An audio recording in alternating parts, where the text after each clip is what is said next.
So hello and welcome to Faith Nation. Welcome so much. Thank you so much for clicking to this video. I'm hoping you've checked the other video before you come to this video, because this video we are going to maybe it's just like a continuation but in a different topic. We are going to be talking about gamophobia.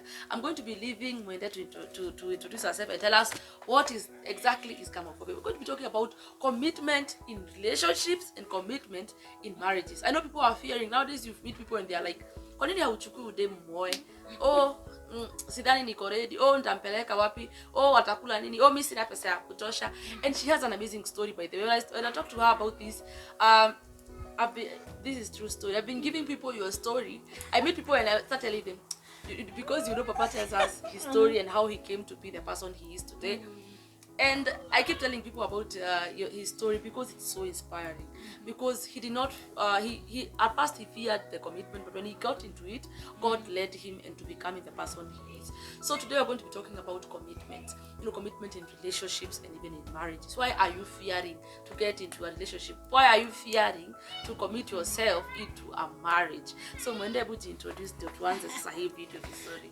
So back again is Mwende, Wesh, Mama Gift, Mrs. Sam. I'm back. We are talking about something that we are calling gamophobia. Gamophobia. The fear of getting married. Yes. This is a common fear, Faith. Well, it is too much. I have gone through it because of my own issues, not even finances, but thinking, think the fear of finding someone, because when you come from a broken family, you always fear getting into that again because you know how it feels. So I have gone through that fear in my own perception, but I know the people who fear because of money, some because of what their mother did, their father did, and they fear, what if I get into this and I cannot sustain them and I need siku moja tu niamue nimetoka nimeenda kama penye mama yake aliwacha, So many people have different fears, and that's why Mwenda is here to elaborate about this, and maybe God will help us as we finish this video. We'll get healed and not, the fear will go and we start living a life of courage, a life of faith, trusting in God. Yeah, Faith, I just want to begin by asking you one question. Do people fear what they know, what they have heard from others? People fear what they've heard from others.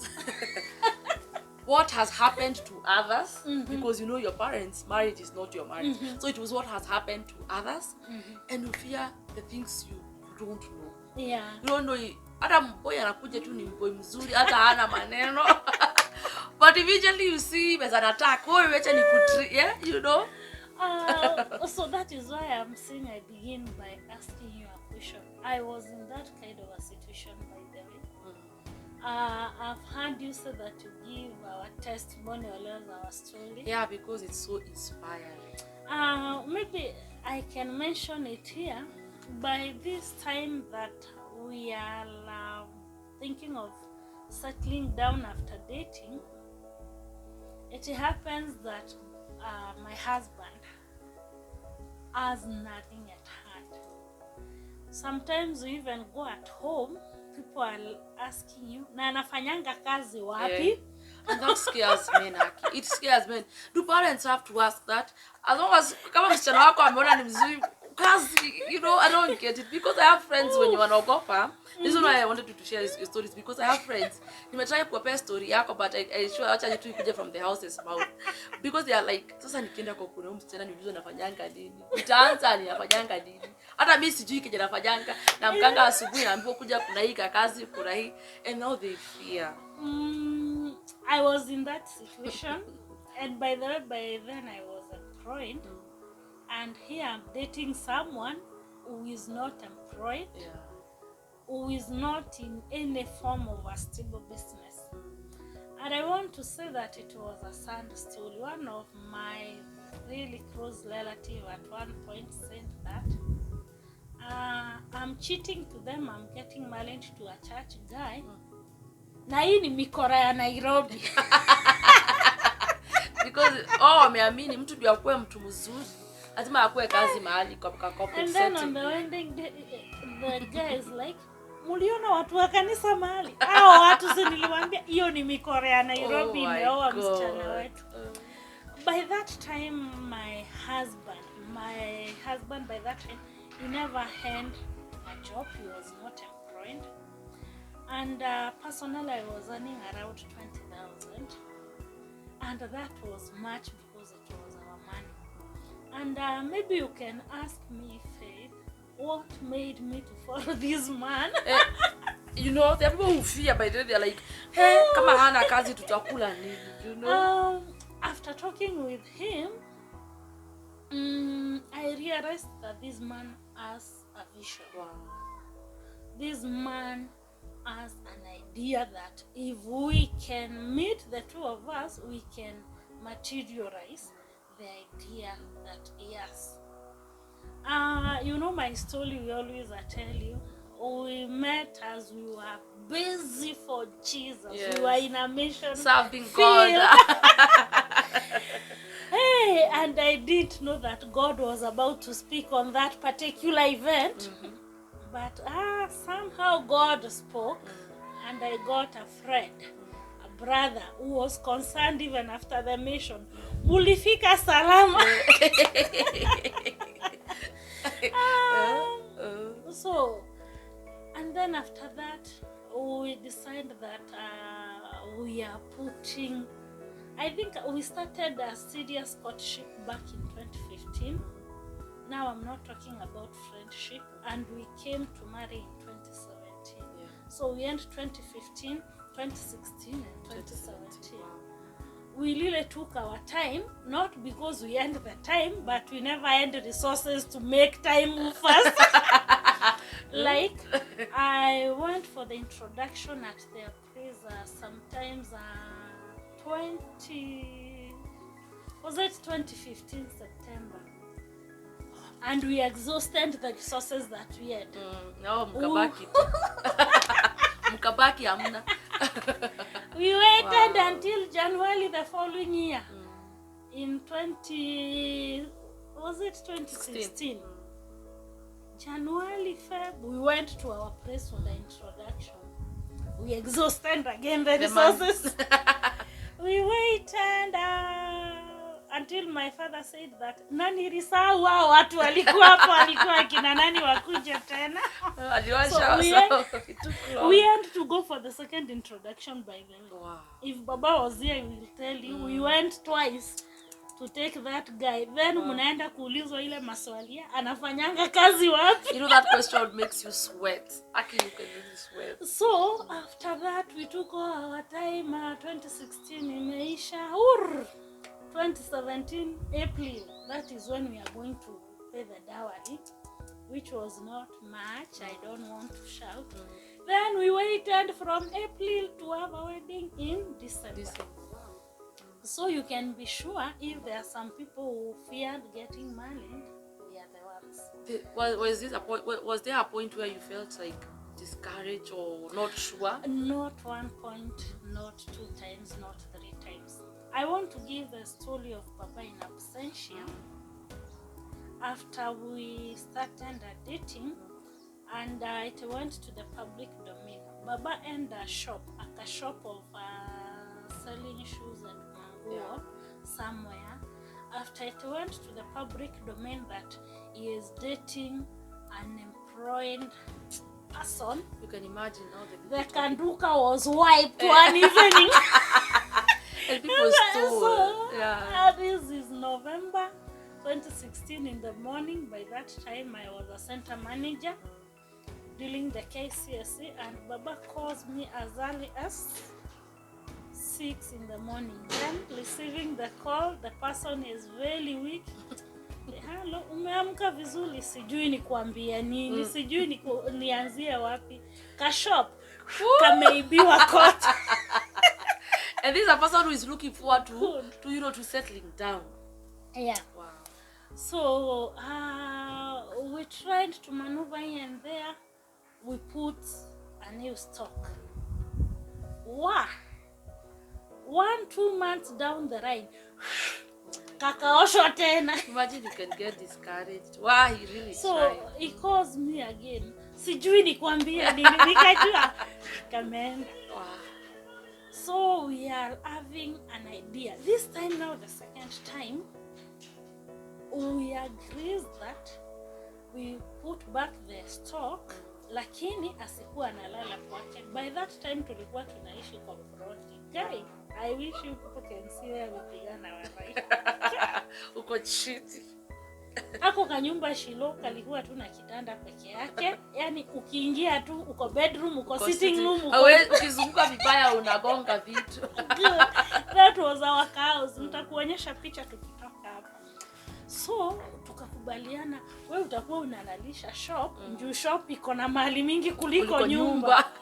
You see we are dating. So on this day, now it is after the second time after the stock had been wiped. So on the very first day, Baba goes to kulalisha the shop. The house imefagiwa. Oof. Kai, kwani they knew him? This is the third time anaibiwa na ako na dem. Kazi yako tu ni kupigia dem na mashida. Unataka umuoe. He calls me again. Eti ameenda kwa nyumba, anashindwa amehamishwa na nani. Gas hakuna, tulikuwa na ufa hakuna, tusufuria, utensils hakuna, kiti imebebwa, nguo mzuri zimebebwa. And we'll solve over the phone. You just do this. Toa stock sasa kwa duka. Nyinyi na stock mnalala pamoja kwa nyumba. That was in 2017. Towards our wedding. So, Mungu akasaidia. August huko tukapata a shop somewhere in Joska. So tukabeba stock yetu yote tukaenda huko. And we started business there. Sasa tumefika siku ya kuoana. Biashara imekuwa ngumu. So this time tumeoana. Kikaumana kabisa. My husband could stay in that shop. Anakaa auzi, anapatwa na stress. Because sasa uko na msichana wa wenyewe. Baba yake alikupea msichana, hakukupea msichana arudi amekonda. You know the way the aunties kama hapo kwa harusi. Unaona venye tumekupea kitoshana. They take it physical. Yeah. So it tells me, mimi nitakufia hapa na stress. Wacha tutafuta mtu awe anakaa hapa. Usiniuliza atalipwa na nini. Mimi nanunua bag niwe nazurulisha viatu. So a newly wedded man, bag kwa mgongo. Sasa tuzunguke. And I can tell you life was not easy. I remember one day that time I was working in Nanyuki. I'm coming home on Friday evening. I find him asleep kwa ile kalum yenye ukiingia uko kila mahali. Amefanya mikono hivi. I'm like, mbona unalala hivi? Aniambia my hands ziko na blisters. Maisha imekuwa ngumu, nimekuwa mjengo. Wow. It really hurt me so hard.